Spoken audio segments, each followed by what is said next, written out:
Rolando Andrés Cabrera Libuy. Jan Campodónico Daroche. Estudié 2 años comercial, después me dediqué a aprender negocios. Estudié Ingeniería Civil Química, después un diplomado en Estrategia y otro en Innovación y Emprendimiento.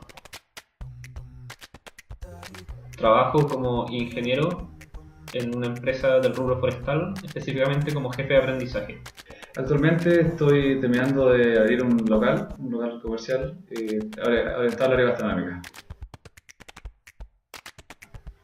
Me gusta mucho escuchar música, tocar guitarra y sobre todo cocinar. Mi pasión es cocinar.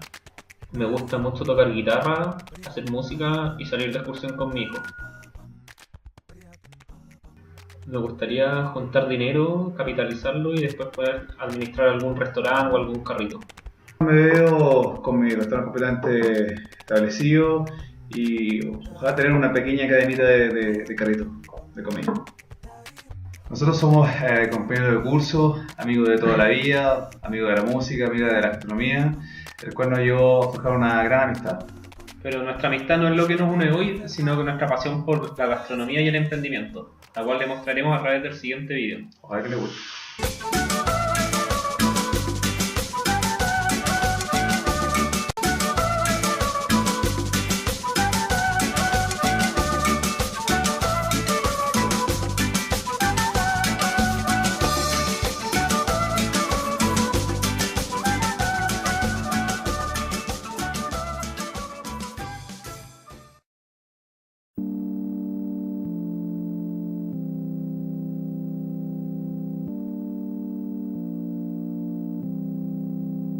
Whenever I'm down, I call on you, my friend. A helping hand you lend in my time of need.